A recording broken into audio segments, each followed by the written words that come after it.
Hello everyone, मैं यश कुमार इकरे अपने यूट्यूब चैनल वाई के इकरे में आप सभी का स्वागत करता हूं। आज हम इलेक्ट्रिक नेटवर्क का ट्रांसफ़र फंक्शन कैसे निकालते हैं वो पढ़ने वाले हैं।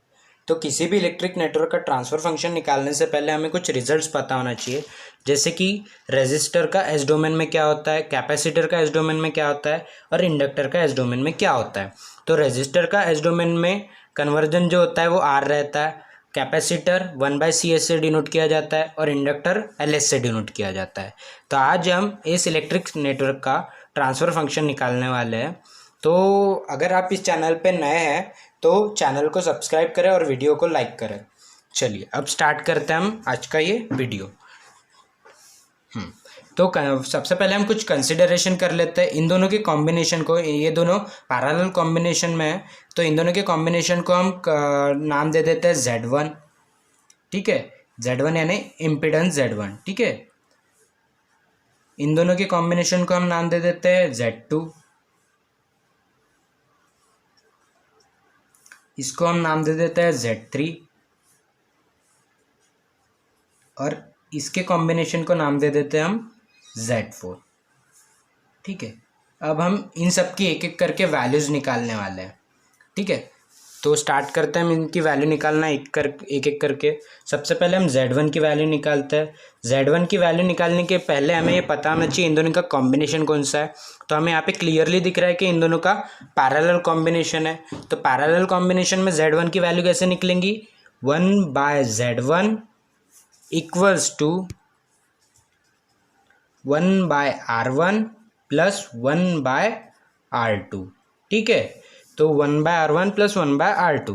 अब हम क्या करेंगे कि इन दोनों का क्रॉस मल्टीप्लिकेशन कर लेंगे, जैसे कि R1 प्लस इसको यहाँ पर गया प्लस R2 डिवाइडेड बाय, इन दोनों का नीचे मल्टीप्लिकेशन हो जाएगा R1 plus R1 into R2। तो ये निकली हमारी 1/Z1 की वैल्यू। अब हमें चाहिए क्या, Z1। तो Z1 चाहिए तो इसको ऊपर ले जाना पड़ेगा, यानी सिंपली हमें क्या करना है, इसका इन्वर्स करना है। तो हमें Z1 की वैल्यू मिलेंगी Z1 equals to R1 into R2 divided by R1 plus R2। ठीक है, तो इसको नाम दे देते हैं 1। ठीक है, उसके बाद हम निकालेंगे Z2 की वैल्यू। Z2 की वैल्यू निकालने से पहले हमें उन दोनों का कॉम्बिनेशन देखना होगा। तो इन दोनों का कॉम्बिनेशन हमें क्लियरली दिख रहा है कि सीरीज कॉम्बिनेशन है। तो Z2 की वैल्यू निकाल लेते हैं हम। Z2 equals to R3, simply R3 का इस डोमेन में R3 रहता है और इंडक्टर का क्या हो जाता है, LS। तो LS लिख दिया मैंने इंडक्टर के लिए LS। ठीक है, तो ये हो गई हमारी Z2 की वैल्यू। अब निकालेंगे हम Z3 की वैल्यू। Z3 के लिए हमें पता होना चाहिए, यहाँ पर सिंपली दिख रहा है कि सिर्फ एक ही अरेंजमेंट है जो कि रजिस्टर R4 का है। ठीक है, तो यहाँ पर लिख लेंगे सिंपली R4। ये थर्ड हो गया हमारा, यानी Z3 की वैल्यू निकल गई। अब हम जाते हैं Z4 के लिए। तो Z4 के लिए हमें क्लियरली दिख रहा है इन दोनों का कॉम्बिनेशन कौन सा है, पैरेलल कॉम्बिनेशन है। तो पैरेलल कॉम्बिनेशन में Z4 की वैल्यू कैसे निकलेंगी, Z4 की वैल्यू कैसे निकलने वाली है, 1/Z4 इक्वल्स टू 1/, अब एक कैपेसिटर का है तो कैपेसिटर का क्या कन्वर्जन होता है एस डोमेन में, 1/CS। तो इसके डिवाइड में क्या आने वाला है, 1/CS। तो लिख दिया मैंने 1/CS प्लस R5 का क्या होगा, सिंपली R5। तो 1/R5। अब कर लेते हैं हम इन दोनों का क्रॉस मल्टीप्लिकेशन। तो क्या होगा, R5 इधर आ जाएगा इसके ऊपर में और इधर साइड में क्या हो जाएगा, 1/CS आ जाएगा डिवाइडेड बाय इन दोनों का मल्टीप्लिकेशन, यानी R5 डिवाइडेड बाय CS। ठीक है, तो अब हम इसको और सॉल्व करते हैं थोड़ा, है ना। R5, अब इसको ये जो डिवाइड में इसको मल्टीप्लिकेशन में ले जाते हैं, यानी पूरी टर्म के R5 और इसके डिवाइड में आ जाएगा CS, यानी R5 CS plus 1 divided bye CS। ठीक है, इसको इससे मल्टीप्लाई किया और इन दोनों टर्म को इससे डिवाइड कर दिया CS से। ठीक है, अब यहाँ पर क्या है, R5 और इसके नीचे क्या है, CS। ठीक है, तो CS कैंसल। ठीक है, ये इसका मतलब क्या होता है, इसके डिवाइड में ये है और इन दोनों का इसके डिवाइड में ये है और इसके डिवाइड में ये, यानी इसका मतलब क्या होगा, first into third divided by second into four होता है, sorry first into 4 divided by second into third होता है। तो उस हिसाब से हमारी वैल्यू निकल गई 1/Z4 equals to R5 CS plus 1 divided by R5। तो अब हमें Z4 की वैल्यू चाहिए, तो Z4 क्या हो जाएगा हमारा R5 divided by R5 into CS plus 1। तो ये हमारी Z4 की वैल्यू भी निकल गई। यानी इस तरह से हमारी Z1 की वैल्यू निकली, फिर Z2 की वैल्यू निकली, फिर Z3 की वैल्यू निकली और फिर Z4 की वैल्यू निकली। यानी यहाँ पर जो भी कॉम्बिनेशंस लिए थे, हमने कंसिडर किए थे, उन सब की वैल्यूज़ निकाल चुके हैं हम Z1, Z2, Z3, Z4 की। तो अब हम इसमें रिप्लेस कर देते इस सर्किट में Z1, Z2 और Z3 और Z4 को। ठीक है, तो रिप्लेस करता हूँ मैं, दूसरे पेज पे ले रहा हूँ। ई आई ऑफ टी, इसको सिंपली मैं लिख देता हूँ ई आई ऑफ एस, क्योंकि एस डोमेन में ले रहा हूँ मैं। ठीक है, यहाँ पे आ गया मेरा Z1, उसके बाद यहाँ पे मेरा Z2, यहाँ पे फिर ये जा रहा है, फिर यहाँ पर मेरा आ रहा है Z3, यहाँ पर आ रहा है मेरा Z4,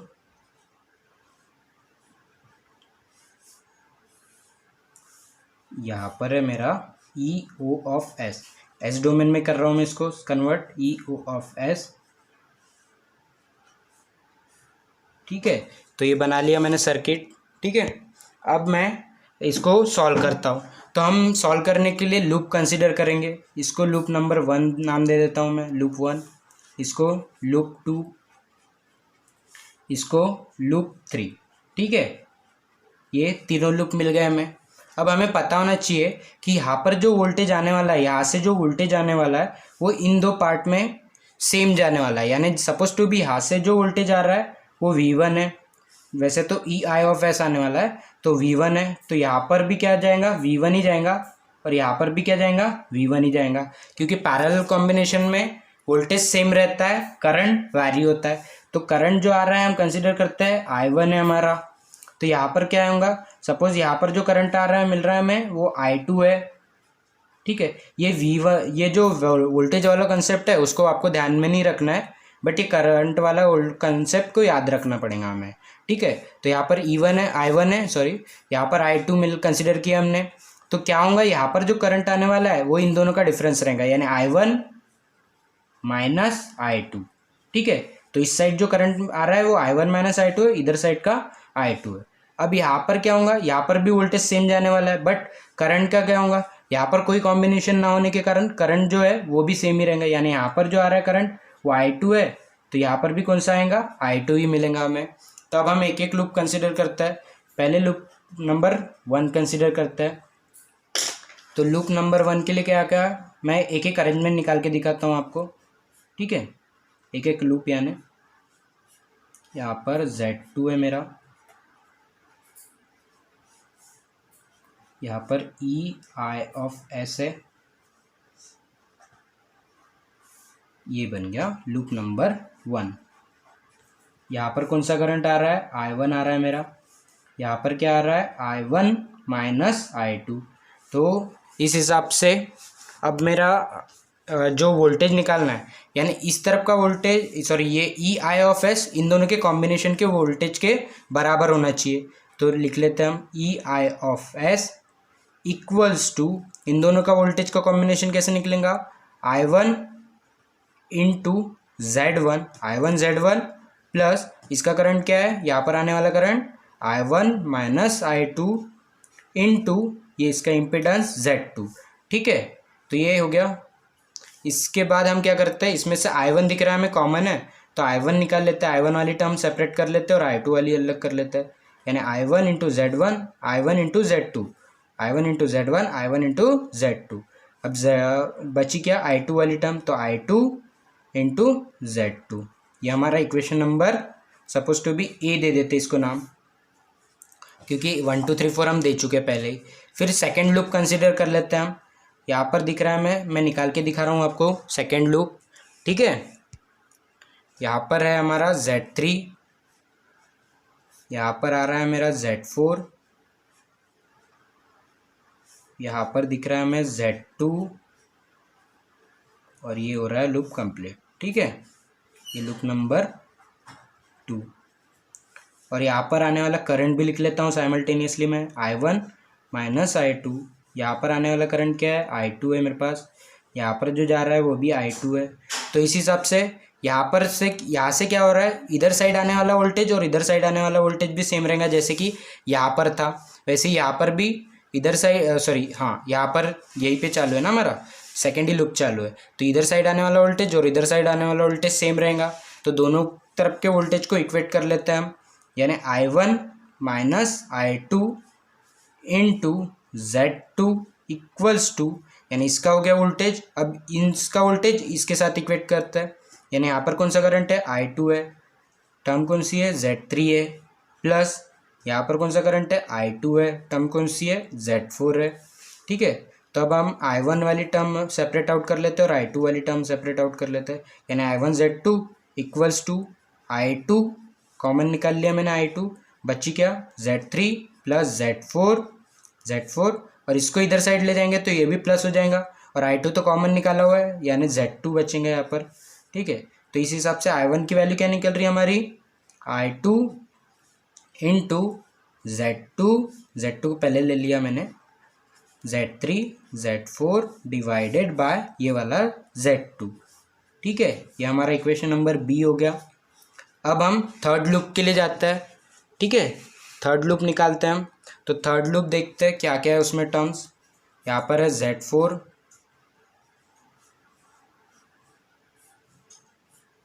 यहाँ पर है EO ऑफ S,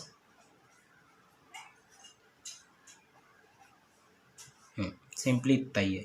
यहाँ पर आने वाला करंट कौन सा है, I2 है। अब निकालते हैं, यहाँ से क्या होगा, जैसे कि यहाँ पर हुआ था, इधर आने वाला वोल्टेज और इधर आने वाला वोल्टेज V1 सेम था, वैसे ही इधर आने वाला वोल्टेज, यानी यहाँ पर सपोज टू भी कंसीडर कर रहे हैं, ये दिखाना नहीं है आपको कभी भी, ये V2 है तो इधर आने वाला वोल्टेज भी V2 ही रहेगा। तो इन दोनों तरफ के वोल्टेज को, यानी इस तरफ का वोल्टेज, इधर आने वाला वोल्टेज और इधर आने वाला वोल्टेज, यानी ये वोल्टेज, इसको दोनों को आपको इक्वेट करना है। तो हम इक्वेट करते हैं अभी।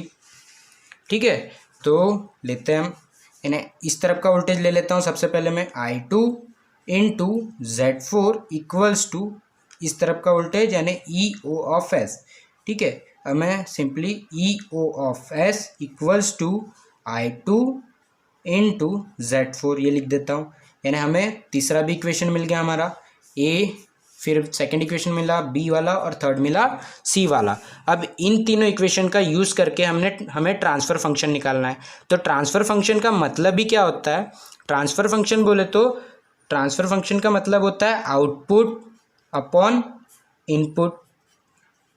आउटपुट क्या है हमारे पास, यहाँ पर अगर देखें हम तो इस सर्किट में आउटपुट है हमारा EO ऑफ S और इनपुट क्या है हमारा EI ऑफ S।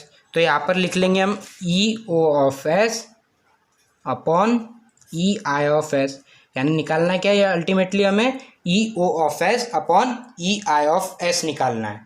ठीक है, तो हम इसके लिए बढ़ते हैं, EO ऑफ S और EI ऑफ S निकालते हैं हम।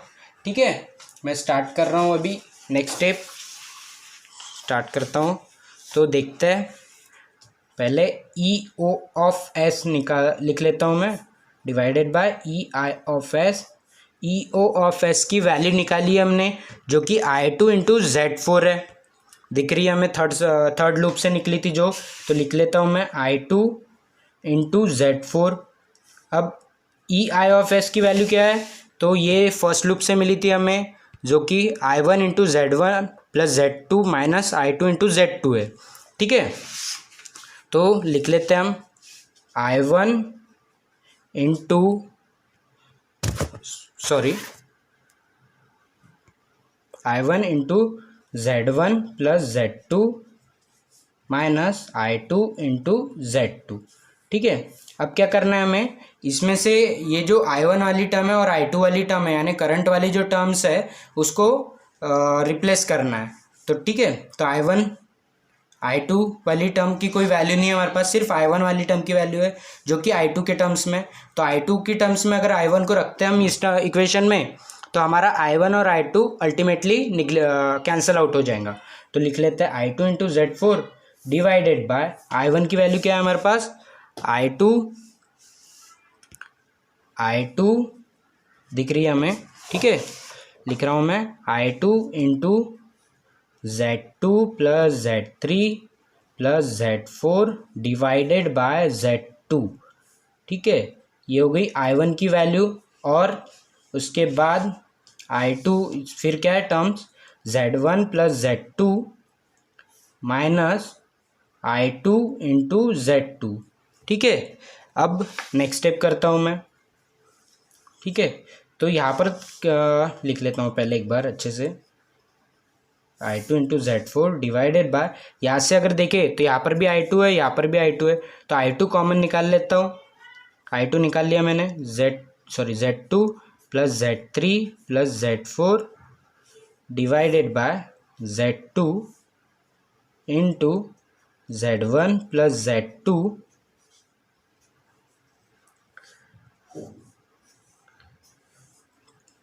माइनस जेड टू, ठीक है। ये बना हमारा इक्वेशन। अब आई टू कैंसिल आउट हो गया। अब नेक्स्ट स्टेप में क्या निकलेगा हमारा, Z four divided by Z two plus Z three plus Z four into Z one plus Z two minus, sorry ये जेड टू भी है इसके डिवाइड में, जेड टू और यहाँ पर माइनस में जेड टू, ठीक है। अब क्या करते हैं हम, इस जेड टू को इससे मल्टीप्लाई कर लेते हैं, यानी पूरे टर्म के डिवाइड में क्या आ जाएगा, जेड टू आ जाएगा। तो Z four divided by Z two plus Z three plus Z four into Z one plus Z two minus Z two square, और ये जेड टू जो था इसके साथ पूरे के टर्म में डिवाइड में जेड टू आ जाएगा, तो ये ने इसको ऊपर ले जा लेते हैं हम जेड टू, ठीक है। अब एक एक की टर्म्स की वैल्यूज रखेंगे हम, Z one Z two Z three जो भी हमने निकाला हुआ है, ठीक है। तो एक एक Z one Z two Z three और जेड फोर की वैल्यूज रखते हैं हम और आंसर निकालते हैं। ये है हमारे पास वैल्यूज़ का चार्ट, ले लेता हूँ मैं पहले सिंपली, ठीक है। ओके नाउ स्टार्ट करते हैं। तो इक्वल्स टू ट्रांसफ़र फंक्शन लिख लेता हूँ मैं यहाँ पे, ट्रांसफ़र फंक्शन इक्वल्स टू क्या है हमारे पास, ऊपर में Z four into Z two, तो जेड फोर की वैल्यूज़ क्या है, आर फाइव निकाली हुई है हमने, R five divided by R five plus into C S plus one, ये जेड फोर की वैल्यू हो गई, इंटू जेड टू की वैल्यू क्या निकाली हमने, R three plus L S, ये जेड टू की वैल्यू हो गई, यानी ऊपर वाली टर्म्स हो गई हमारी। अब नीचे वाली देख लेते हैं, नीचे में क्या है, Z two plus Z three plus Z four into Z one plus Z two minus Z two square, ठीक है।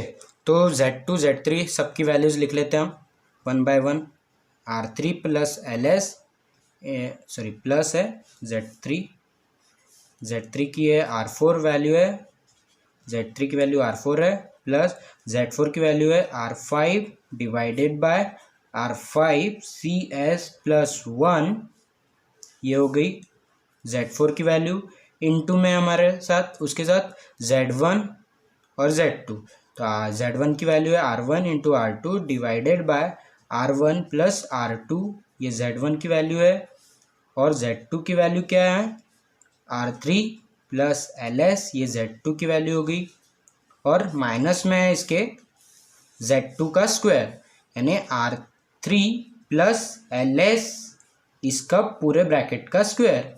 तो ये हुआ हमारा ट्रांसफ़र फंक्शन, इसको अच्छे से लिख लेता हूँ मैं, ठीक है। नेक्स्ट स्टेप में अच्छे से लिख लेता हूँ, transfer function equals to R five divided by R five C S plus one into R three plus L S divided by R three plus L S plus R four plus R five divided by R five C S plus one into R one R two divided by R one plus R two plus R three plus L S minus R three plus L S इसका पूरे bracket का square और ये इसके divide में पूरा। ठीक है, तो ये रहा हमारा ट्रांसफ़र फंक्शन जो कि हमें निकालना था। तो हमने इस गिवन सर्किट के लिए ट्रांसफ़र फंक्शन निकाल लिया है, जो जिसकी वैल्यू आई है हमारी ये इतनी बड़ी वैल्यूज़ निकली हमारी ट्रांसफ़र फंक्शन की। तो यही वो आंसर है जो हमें निकालना था। तो अगर आपको ये वीडियो अच्छा लगा हो तो चैनल को सब्सक्राइब करें और वीडियो को लाइक करें। Thank you.